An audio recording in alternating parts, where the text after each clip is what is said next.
Bonjour à tous, aujourd'hui on se retrouve pour un nouvel épisode des Voltigeurs. Je me présente, Kylian Pichon, nouveau vice-président externe. Je vais reprendre la relève de Théo pour cet épisode des Voltigeurs et cette saison.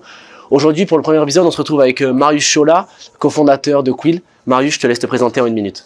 Très bien, une minute. Écoutez, comme il l'a dit, du coup, Marius Chola, cofondateur de Quill, une agence du marketing digital spécialisée du coup dans la monétisation de contenu pour les influenceurs. Ça fait 4 mois que je suis sur le projet, on est 3 en tout.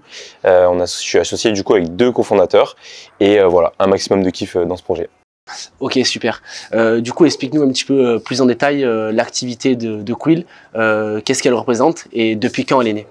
Très bien, donc en fait, le Quill c'est né d'un constat, c'est qu'en fait aujourd'hui sur les réseaux sociaux qui sont en pleine expansion, il y a de plus en plus de créateurs qui émergent, de créateurs de contenu et du coup qui arrivent à monter des audiences, de créer des audiences et des communautés engagées. Mais le problème avec ça, c'est que la majorité de ces créateurs de contenu ne savent pas en fait monétiser leur communauté. Et ça en fait c'est normal parce que eux ce qu'ils aiment c'est c'est un métier passion, tu vois, ils aiment créer du contenu et rassembler du monde autour de ça. Mais après pour monétiser et tirer de l'argent de tout ça, ils savent pas le faire. Et donc en fait c'est parti d'un constat simple, c'est que il y a un an, les deux cofondateurs du coup, l'un des deux a lancé ce qu'on appelle du coup une newsletter payante pour l'une des créatrices de contenu qui l'accompagne, parce que lui il a une agence d'influence, donc du coup il a lancé une newsletter dans ça. Il se trouve que ça a très bien fonctionné, la newsletter a très vite grossi vu que elle a profité de l'inertie de la communauté déjà présente sur les réseaux. Et donc en fait, un an après, du coup aujourd'hui cette newsletter elle génère un chiffre d'affaires qui est non négligeable et qui est même plutôt très très correct. Et donc on a eu l'idée de reproduire ça avec d'autres influenceurs, d'autres créateurs de contenu. Et donc c'est pour ça qu'on est en train un peu de s'étendre et de proposer ça du coup dans d'autres niches. Ça c'était dans la niche food du coup, tout ce qui est autour de la cuisine. Et là on est en train de s'étendre un peu sur le domaine du wellness, du sport, du développement personnel, etc. Et du coup maintenant explique-moi comment toi t'en es arrivé là, comment toi t'as pu devenir cofondateur de Quill. C'est quoi ton chemin, c'est quoi ton histoire, d'où tu pars? En fait, moi, à la base, vraiment, c'est pas pour faire cliché du tout, mais rien me prédestinait à faire ça. Enfin, vraiment, je suis atterri dans ça il y a vraiment pas longtemps. Moi, ce qu'il faut savoir à la base, c'est que je viens d'une filière très scientifique. J'ai fait un bac S, je suis d'une classe prépa de 2 ans. J'ai intégré l'ENAC, du coup, c'est l'École nationale de l'aviation civile à Toulouse, dans laquelle j'ai fait une première année qui s'est passée, on va dire. Okay. Plus à festoyer qu'à vraiment faire les cours comme on pouvait faire en prépa. Et du coup, suite à ça, forcément, je me suis un peu pris le retour du bâton. Et en fait, pendant ce redoublement, il se trouve que j'ai essayé de. Je me suis dit, quitte à avoir un redoublement, parce qu'en fait, j'avais vraiment pas beaucoup de cours. J'avais que 3 cours à repasser, 3 matières. Et donc, du coup, j'avais tout le premier semestre de libre où je pouvais faire ce que je voulais. Et le deuxième où j'avais du temps, etc. Donc, j'étais vraiment tranquille, quoi. Donc, je me suis dit, écoute, en vrai, c'est chiant, mais c'est pas grave, tu vas faire autre chose. Donc, c'est là où je me suis beaucoup plus ouvert au commerce, au marketing, etc. que j'ai commencé à développer, développer du coup mon activité avant de me lancer du coup et de cofonder Quill. J'avais déjà une activité de freelance que j'ai lancée il y a un peu plus d'1 an. Du coup, j'accompagnais les entreprises et les entrepreneurs sur la partie copywriting, donc en gros l'art de vendre avec les mots, pour faire très simple. Je me suis intéressé à tout ça. J'ai aussi fait un stage en business développement à Paris. Et en fait, c'est tout ça qui m'a amené au fait que là, du coup récemment, en septembre 2023, quand j'avais, parce qu'en parlant de ça, du coup, j'ai validé ma première année. Quand je me suis relancé, si tu veux, dans ma seconde année à l'ENAC, j'ai réalisé que c'était vraiment plus pour moi, que c'était plus trop fait pour moi, que je prenais vraiment pas de plaisir sur ça. À côté de ça, j'avais toujours mon activité de freelance qui se passait très bien et que j'avais envie de développer vraiment bien, tu vois. Et du coup, au bout de 2 mois, j'ai décidé de cut les études, okay. de partir en école de commerce pour changer ça. Et donc en fait, ce que je t'ai pas dit, mais c'est que du coup l'agence que je suis en train de monter avec mes 2 associés, je l'ai fait dans le cadre d'une alternance, c'est-à-dire qu'en gros je suis en alternance dans la boîte d'un de mes associés, parce que les 2 associés sont déjà entrepreneurs et ils ont un level déjà assez élevé. Et donc du coup on se sert entre guillemets de l'alternance pour créer cette entreprise. Mais voilà, je fais rien pour l'entreprise de la boîte dans laquelle je suis. C'est vraiment sur Quill que je suis focus et pour le développement de ça. Donc voilà un peu ce qui m'a amené là, quoi. Ok, d'accord. Tu parlais de freelance tout à l'heure pendant le temps de tes études. J'ai l'impression que tu as toujours eu un peu cette envie d'entreprendre. Est-ce que c'est depuis petit? Comment toi tu l'expliques? Alors pour le coup, c'est vrai qu'il y a beaucoup d'entrepreneurs où ça fait longtemps, tu vois, qu'ils ont ça en eux. Il y a un de mes 2 associés du coup. Lui, ça fait depuis 12 ans qu'il est sur les réseaux, tu vois, qu'il est là à essayer de monter des pages Facebook, etc. Genre à 14 ans, il avait déjà des millions d'abonnés sur ses pages Facebook. Ok, ouais, d'accord. Donc vraiment pas le enfin vraiment ce type-là, tu vois. Moi, c'est pas du tout ça. J'ai toujours été quelqu'un de très impliqué, très bosseur, très déterminé, avec beaucoup d'ambition et un goût du travail bien fait, etc. C'est quelque chose qui m'a toujours défini et vraiment essayer d'être le meilleur un peu partout, quoi. Que ce soit dans le sport, quand j'étais en prépa, etc. Et d'ailleurs, je pense que le sport m'a beaucoup aidé pour ça. Okay. Mais l'envie d'entreprendre, en fait, c'est quelque chose qui est arrivé assez tardivement, là, comme je t'ai dit, il y a un an. Et en fait, ça a été un peu une révélation. C'est pour ça qu'aujourd'hui, je m'y ai retrouvé vraiment bien. C'est que tu construis, tu vois, un peu ton univers, ta vie comme tu l'entends. Parce qu'en vrai, l'entrepreneuriat, c'est la partie professionnelle, mais genre, il y a toute une partie dont on parle pas, mais qui est vraiment, qui apparaît beaucoup. C'est que quand tu montes une boîte, la boîte, c'est toi, tu vois. Ouais. Et comment tu vas être en termes de, genre, personnellement, tu vois, c'est ce qui va définir les pans de ta boîte, tu vois. Donc, forcément, quand tu viens développer une boîte, tu viens aussi à te développer personnellement. Voilà, personnellement. Et donc, c'est en ça que je me retrouve beaucoup, parce que j'ai toujours été attiré par ça, tu vois, par le développement personnel, par le sport, le fait d'avoir une bonne hygiène de vie, de bien dormir, bien manger, etc. Okay. Et donc voilà, donc ta question de base, oui, non, j'ai pas toujours eu ça. C'est quelque chose que j'ai découvert là il y a un an et demi, mais que je ressens très très fort aujourd'hui. Je vois que vraiment le développement personnel et l'hygiène de vie que tu y associes, c'est un élément hyper important pour toi, et que du coup, toi, ton hygiène de vie, tu as envie qu'elle se rapporte aussi sur ton entreprise. Comment toi, du coup, tu fais pour améliorer ta personne et donc ton entreprise, puisque tu nous as dit que c'était associé. Ouais. C'est sûr que c'est quelque chose qui a toujours été important pour moi. Voilà, comme on en parlait un peu en dehors de la caméra, j'ai jamais été personne qui m'urgeait tous les week-ends ou quoi. J'ai toujours été, voilà, je sais profiter, je sais sortir comme on en parlait, il y a aucun problème sur ça. Mais voilà, j'aime quand même avoir une bonne hygiène de vie. Je fais beaucoup de sport, je fais attention à ce que je mange, à mon sommeil, etc. Et c'est vraiment quelque chose qui est important pour moi. C'est aussi dans mon éducation, tu vois. C'est mes parents qui m'ont transmis ça, et en vrai, je leur en suis reconnaissant parce que je pense que c'est une qualité et surtout une force, tu vois, d'avoir ça aujourd'hui, surtout dans une société où tout part un peu en couille, désolé pour les termes, mais c'est le cas, tu vois. Mais donc après, forcément, moi, j'ai envie de transmettre ça dans ma boîte aussi. Okay. Voilà, c'est vraiment bosser avec des personnes qui, comment, ont de l'ambition, qui travaillent de la bonne manière et de qualité, tu vois, qui sont impliquées dans ce qu'elles font et qui bossent bien, tu vois, vraiment très bien, avec précision et toujours à la recherche de la performance, tu vois. Et moi, au quotidien, du coup, comme je t'ai dit, ça passe par le sport, ça passe par un bon sommeil. En vrai, c'est que du classique, tu vois. Déjà, si tu te concentres sur avoir un bon sommeil, bien manger et faire une activité physique régulière, en vrai, t'as déjà 80% de la chose. Tu vois, les gens, ils cherchent toujours genre les hacks, les petits trucs ou quoi pour vraiment t'améliorer, devenir une meilleure personne. En vrai, concentre-toi déjà sur ça. Genre, mets bien ça en place et genre ça ira bien, tu vois. Et t'auras déjà une bonne base. Après, tu pourras voir pour plus. Mais ça, c'est vraiment la base, quoi. Donc ouais, c'est aussi en fait, si tu veux, ta boîte, en fait c'est toi, tu vois. Et donc si tu prends pas le temps de considérer toi, tu vois, où est-ce que t'en es à ce moment-là, genre quand tu lances ta boîte, vers où tu veux aller, et du coup toi, vers où est-ce qu'en tant que personne tu veux te porter, ça va être compliqué, tu vois, de vraiment mettre tout en place correctement pour bien développer ta boîte. Et voilà, surtout au début, quand tu commences et que t'es tout seul, t'as personne sur qui t'appuyer, t'as personne pour t'aider à développer ça.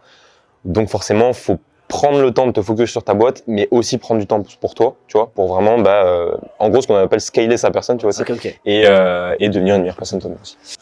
Du coup, Marius, on entend souvent dire que dans l'entrepreneuriat, il y a des sacrifices. Toi, il me semble qu'on parlait hors caméra, pour toi, c'est pas des sacrifices. Explique-nous pourquoi. En fait, si tu veux, c'est vrai qu'on entend vachement ça de l'extérieur, tu vois, que les entrepreneurs, c'est des gens, ils sont focus sur leur truc, ils sortent pas, ils vont pas en soirée, pour les mecs, ils vont pas de meufs, pour les meufs, ils vont pas de mecs, mais après, genre un peu comme ça, tu vois. En vrai, c'est vrai, c'est pas trop vrai, tu vois. Genre, comme je te disais tout à l'heure, c'est une question d'équilibre. Et en fait, c'est surtout une question de pourquoi, tu vois. Genre moi, je sais où je veux aller, tu vois, j'ai beaucoup d'ambition, je crois beaucoup en mon projet et surtout au fait qu'on puisse emmener très loin avec mes deux associés. Et donc forcément, ça nécessite, tu vois, de faire certaines concessions. Oui, je sors moins que quand j'étais en école d'ingénieur. Oui, je vois un petit peu moins mes potes, etc. Mais j'ai toujours du contact. Je les vois toujours, mais c'est différent. Et en fait, je choisis juste d'attribuer, tu vois, le temps que j'ai d'une manière différente, qui soit vraiment dédié 100% à la boîte. Et c'est pour ça. Et en fait, vu que j'aime ce que je fais et que c'est vraiment quelque chose que je porte très profond dans mon cœur, j'ai pas forcément, c'est pas vraiment des concessions pour moi, tu vois, parce qu'en vrai, tout ce que je fais la journée, je kiffe ce que je fais et je vois que ça avance. En plus, ça évolue bien. Donc ouais, c'est pas vraiment des sacrifices pour moi. C'est plus du kiff qu'autre chose, quoi. Ok. Et là, du coup, actuellement, Quill, où vous en êtes? Combien vous avez de clients? Avec qui vous traitez? Raconte-nous un peu. Du coup, voilà. Donc, comme je disais, ça fait 4 mois qu'on a lancé. Okay. On a une cliente que j'avais déjà de base, qui avait déjà été lancée avant, parce que comme je t'ai dit, c'était du coup le case study, on va dire, qui nous a permis de lancer la boîte, avec qui ça fonctionne très bien. On a une grosse croissance là il y a un mois grâce à du coup un réel qui a explosé sur les réseaux et qui a rapporté beaucoup de personnes sur la newsletter. Donc ça c'est vachement bien, et même le travail d'optimisation que j'ai fait depuis du coup janvier porte ses fruits, donc ça fait plaisir. Okay. Et à côté de ça, du coup, là très récemment, du coup, je vais accompagner 2 nouvelles personnes. Okay. Donc une dans la niche running. Donc en gros, on va lancer. Là cette fois-ci, on va d'abord lancer une newsletter, mais après on va passer sur une communauté payante sur une plateforme qui s'appelle Skool. SK2OL. C'est quelque chose qui est en train d'arriver des US. C'est de toute façon, de manière générale, genre toute la monétisation de contenu et genre les communautés payantes, les newsletters payantes, etc. C'est quelque chose qui est très récent en France. Le marché français n'est pas encore trop éduqué sur ça, et ce qui fait que les gens, quand tu leur dis genre paye pour une communauté payante, paye pour une newsletter ou quoi, ils disent comment ça je vais payer, enfin c'est gratuit, tu vois, et en vrai ils sont pas du tout éduqués, donc ça de manière générale c'est en train d'arriver, et voilà. Donc du coup là pour revenir à ça, on va lancer sur Skool. C'est en gros une plateforme assez bien organisée, tu vois, pour vraiment mettre en place une communauté que tu vas faire payer à des personnes pour apporter de la valeur. Donc on va lancer ça avec la première cliente, donc qui est dans le niche running. La deuxième, ça reste dans la niche food, comme on avait sur la première cliente, pardon. Et on va le lancer là pareil dans quelques semaines. Lui sur le format plutôt de masterclass. En gros, il a un CAP cuisine. Il a commencé à documenter ce qu'il faisait sur les réseaux, et là il est à 570 000 abonnés je crois sur Instagram. Ah, quand même. Donc vraiment pas mal. Il fait entre 30 et 40 millions de vues par mois. Donc voilà, pour juste donner un peu de contexte sur ce qu'il fait. Et en fait, du coup, ça fonctionne bien. Il a des partenariats avec des marques, et du coup, il a le moyen de monétiser, mais il aimerait pousser ça un peu plus loin. Et donc, je pense qu'on va s'orienter vers des masterclass payantes, tu vois, où il y a, je sais pas, entre 20 et 30 personnes qui viennent pour prendre un cours de cuisine avec lui, et pour voilà, que ce soit cool de cuisiner avec lui. Et donc voilà. Donc là, on est sur ça. Une cliente qui est déjà bien en place et qu'on optimise. 2 nouveaux clients qu'on va lancer. Et on cherche toujours, moi, à structurer de plus en plus la boîte, tu vois, à mettre en place des process pour qu'on ait vraiment un service, tu vois, qui soit vraiment un service qu'on délivre, qui soit de manière assez carrée et automatisée, pour que quand le client il arrive, il sente que c'est pro, qu'on gère, qu'on connaît, etc. Parce que c'est ça qui va faire que par la suite, tu vois, les clients vont nous recommander, et que Quill va petit à petit grandir. Et donc voilà un peu où on en est. Là, tu nous as parlé un petit peu du coup de masterclass, tu nous as parlé de communauté payante, de newsletter. Est-ce qu'il y a d'autres offres que propose Quill pour les clients? En fait, comme je te disais, aujourd'hui, on n'a pas d'offre à proprement parler. Ce qu'on propose, c'est d'accompagner les influenceurs pour monétiser leur contenu. Après, nous, il faut savoir qu'on est encore aussi en période de test et voir ce qui fonctionne le mieux. Nous, parce que on n'est pas encore 100% expert de ça, mais aussi, comme je te le disais, parce qu'en France, c'est pas quelque chose qui est hyper courant. Et donc, faut aussi voir là où le marché répond le mieux. Côté US et anglophone, il y a des choses qui fonctionnent. Faut voir si sur le marché FR ça se réplique aussi, et donc c'est pour ça qu'on teste à fond. Mais voilà, l'offre aujourd'hui elle n'est pas 100% en place, 100% carré, etc. Ça dépend aussi de la niche, tu vois, ce qui fonctionnera dans la niche food et cuisine, ça fonctionnera peut-être pas dans la niche triathlon, donc faut aussi tester vis-à-vis de ça, quoi.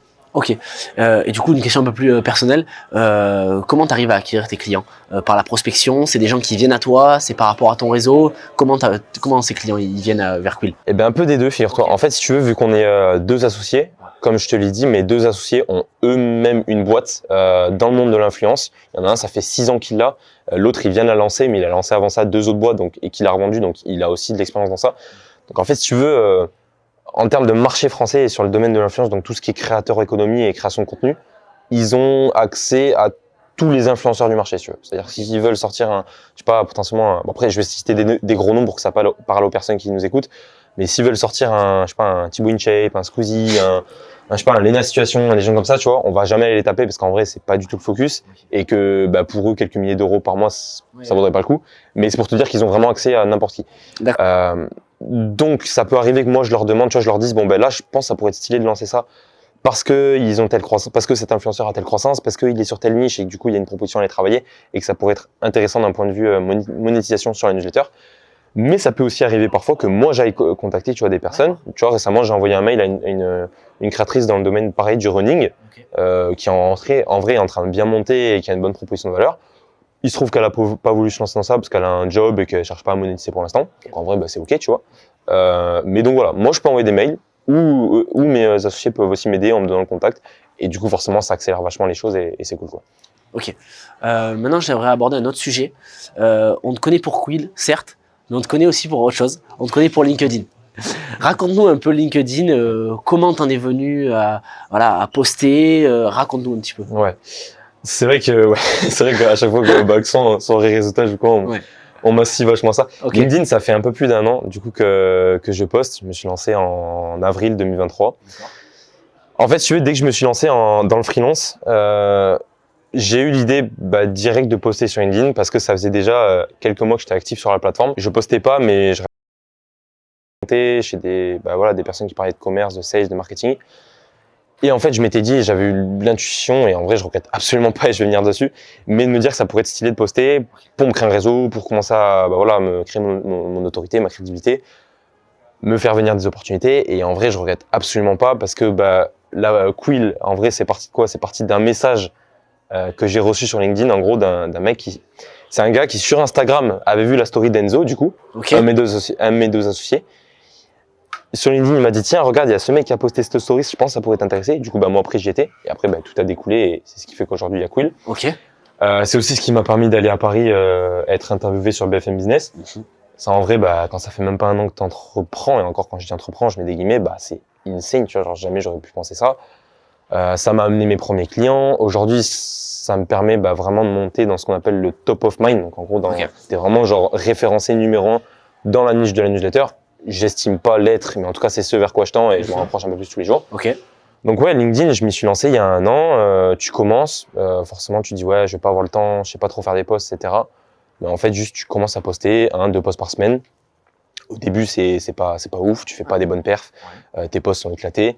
Bon, tu essaies de prendre du feedback, de comprendre ce que veut ton audience et de t'améliorer un peu plus chaque fois. Et puis en fait, tu progresses, et donc là, ça fait un peu plus d'1 an, on est quasi 3500 dans la communauté, je veux dire, ça n'a rien à voir avec les influenceurs qu'on accompagne.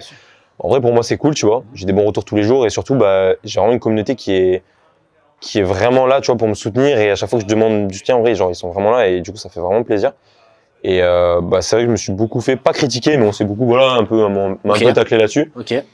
Mais bon, moi j'ai toujours mis ça de côté, et en vrai je sais pourquoi je le fais aujourd'hui, et je suis bien content d'avoir ça. Ok, du coup tu t'es lancé sur LinkedIn, et LinkedIn t'a bien rendu, quoi. Voilà, c'est ça. Ok, voilà. bon, super. Et du coup, une autre caractéristique, c'est que tu postes, certes, mais tu postes surtout tous les jours. Ouais. Et elle est la caractéristique où pas tout le monde le fait, parce que poster, bon, on peut le faire. Poster tous les jours, ça demande une régularité et une détermination quand même que pas tout le monde ne peut avoir. Ouais, c'est vrai. Alors je poste du lundi au samedi, le dimanche je m'octroie quand même un petit jour de récup, bon tranquille. Okay. Mais c'est vrai que du coup je poste tous les jours, donc 6 fois par semaine. En fait, si tu veux, moi de base je postais du lundi. Alors j'ai commencé par 2 posts par semaine, et puis en fait j'ai vite compris que si tu voulais vraiment monter et même genre créer ton audience, ta personal brand, ce qu'on appelle, donc ta marque personnelle, bien sûr.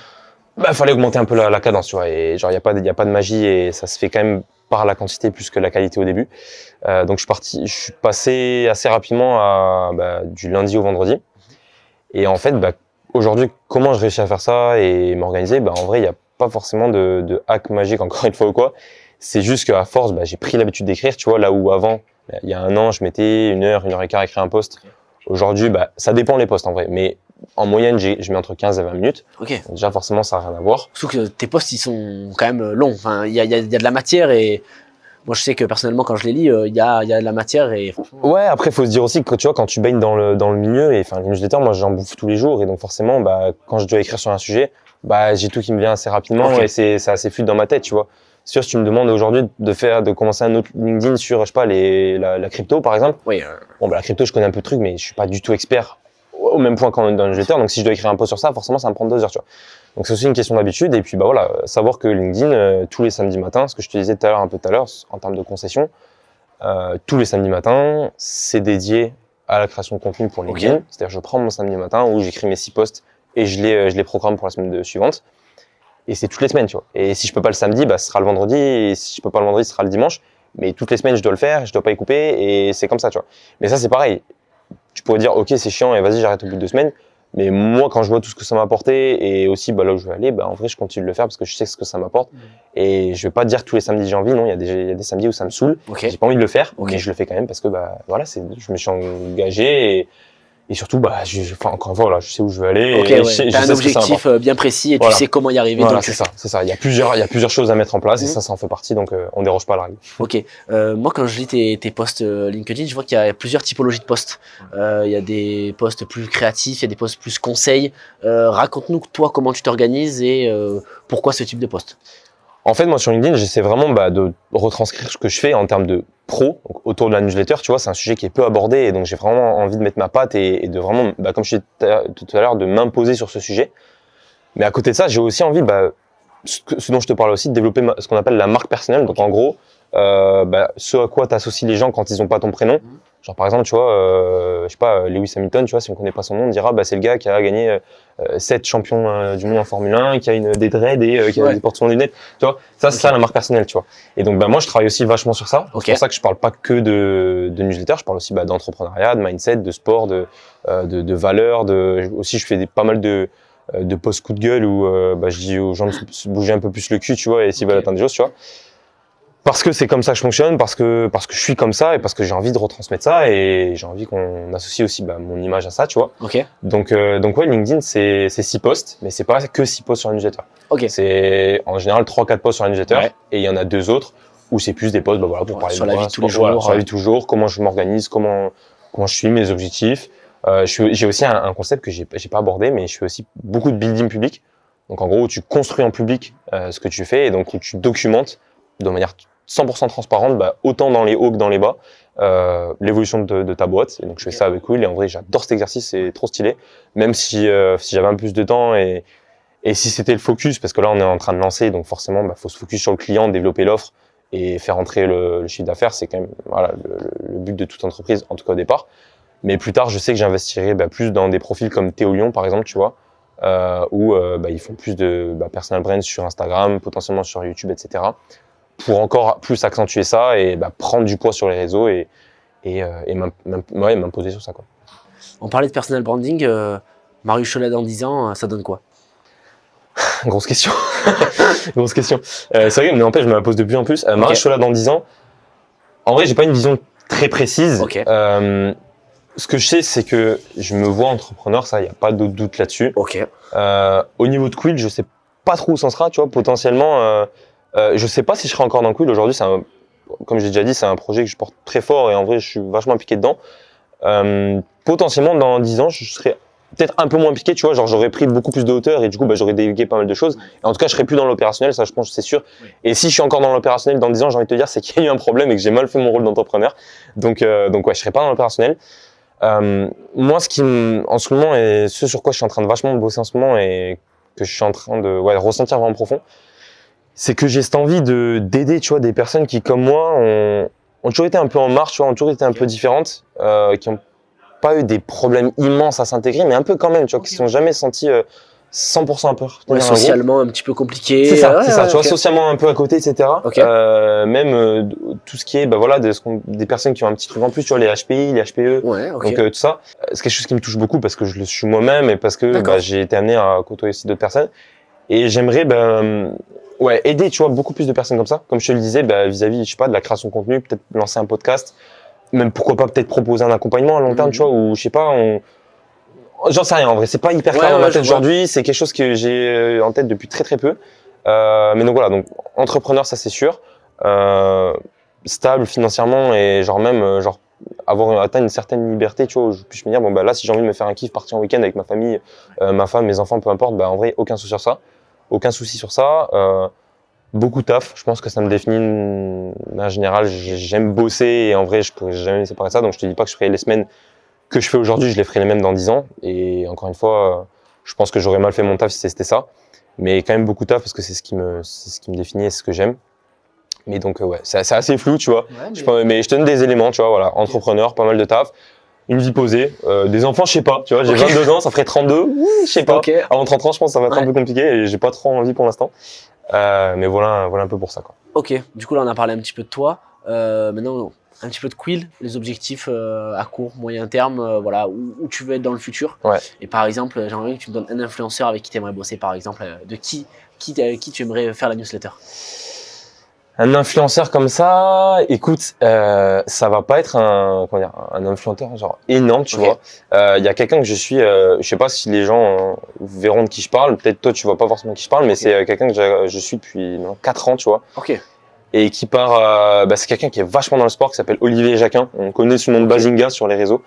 Moi ça me dit rien. C'est un mec qui est genre ultra, genre un peu le même mindset, tu vois, genre, et je m'inspire beaucoup de lui sur ça, genre ultra déter, ultra discipliné, ultra, genre vraiment comme ça, tu vois. En ce moment, il a couru il y a 2 ans un marathon, là il prépare un Ironman. Donc Ironman, c'est un triathlon XXL, genre en gros c'est 3,8 km de nage, 180 km de vélo et un marathon derrière, tout enchaîné, sinon c'est pas drôle. Il prépare ça en ce moment. Bref, c'est un gars qui genre vraiment déter, tu vois, et à côté de ça, il a une entreprise, etc. Et dans cette niche-là, en vrai, il y a un truc à faire. Mais en fait, genre moi, j'aimerais vraiment l'accompagner parce qu'en fait, genre c'est 100% mes valeurs, tu vois. Et je cherche pas à accompagner forcément les personnes avec qui les grosses têtes de l'influence. En vrai, si c'est bien parce que forcément il y a du potentiel.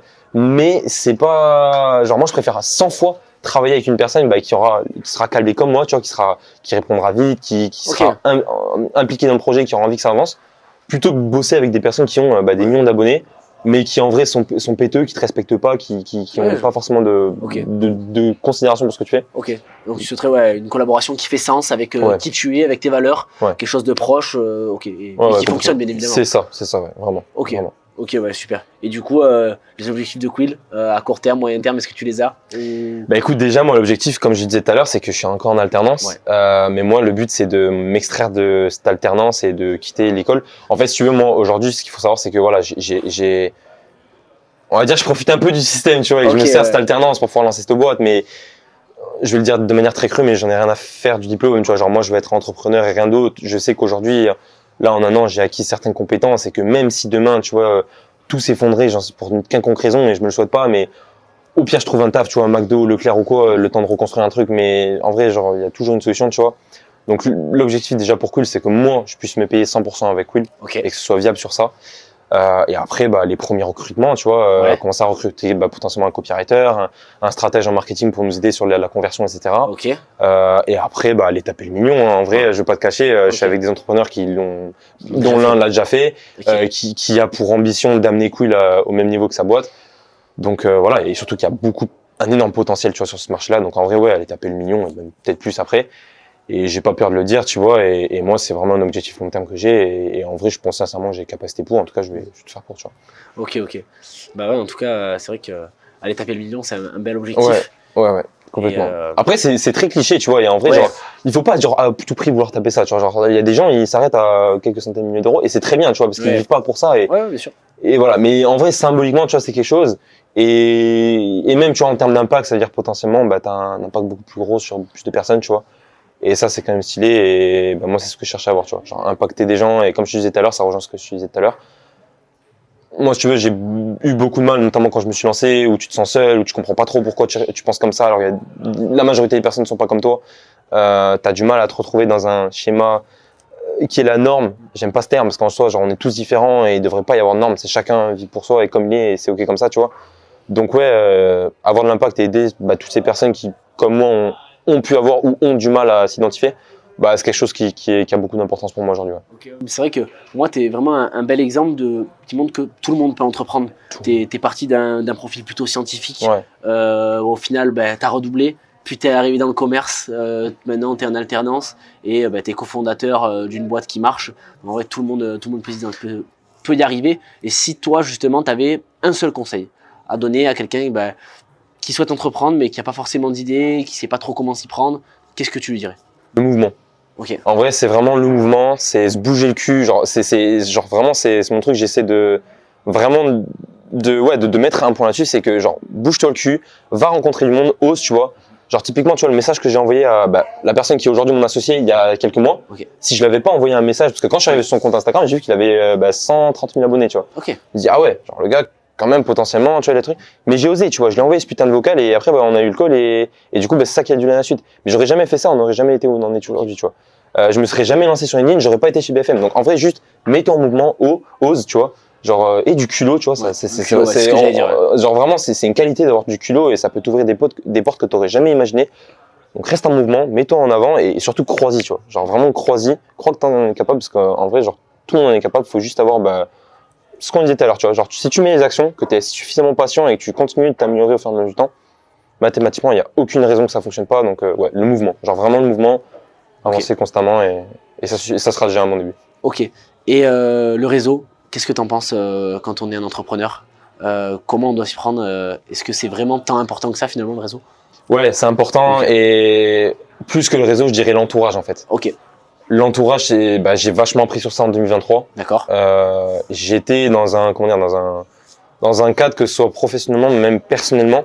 Là, je vais parler en termes d'amis, même potentiellement en relations sentimentales, etc. Ok. Qui était pas du tout propice à mon développement. D'accord. Je me suis séparé de tout ça. Ça n'a pas été simple, mais en vrai, je vois la différence de fou aujourd'hui. Ok. Et genre, il y a une phrase qu'on dit que je sais pas si tu la connais, mais qu'on est la moyenne des 5 personnes qui nous entourent, tu vois. Ouais.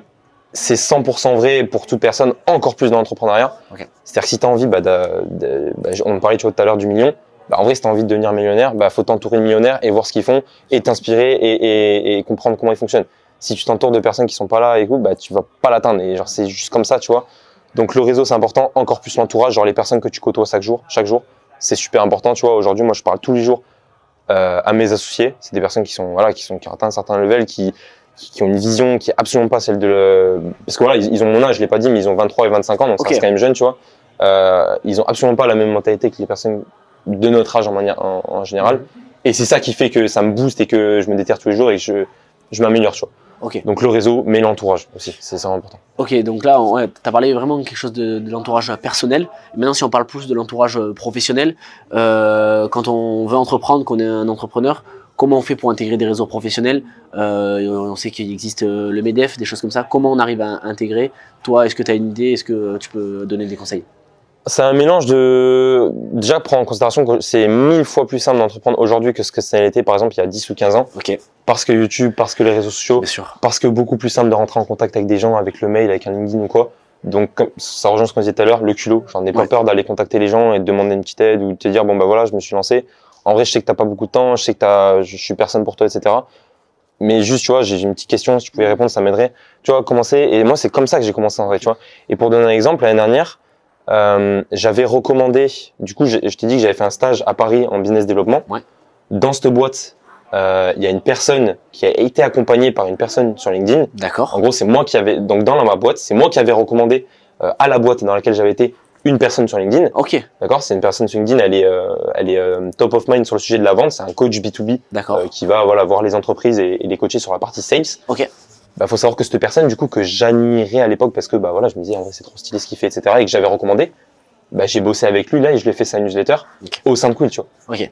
Jamais, il y a un an, je me serais dit, je bosserai avec cette personne. Ouais. Mais pourquoi j'ai fait ça? Parce que le gars, j'ai commencé à lui, tu vois, genre j'ai donné, je lui ai donné une recommandation, j'ai été échangé, j'ai été commenté sous ses posts, je lui ai donné de la valeur. Et du coup, un an plus tard, le gars il est venu me voir, il m'a dit, mec, j'ai un projet de newsletter, tu crois que tu pourrais, tu vois. Et ça arrive pas si tu te bouges pas le cul, tu vois, comme je disais tout à l'heure. Ok. Donc, pour faire du réseau, oser, d'accord, essayer par tous les moyens, que ce soit des groupes physiques, des groupes Facebook, LinkedIn, peu importe. Pas hésiter à aller sur des événements aussi, style Vivatech, le salon Go Entrepreneur à Paris. À Toulouse, c'est un peu plus pro, c'est en train de se développer petit à petit, mais pas hésiter à aller vraiment rencontrer des gens et parler de toi, tu vois. Genre vraiment parler de toi et pas avoir peur de ça, et c'est comme ça que ça commence, tu vois. Ok, super. Du coup, pour terminer, on a une petite tradition pour les voltigeurs, c'est que tu me donnes le prochain voltigeur, la personne qui sera à ta place lors du prochain épisode des voltigeurs. Est-ce que tu as un nom là maintenant qui te vient en tête?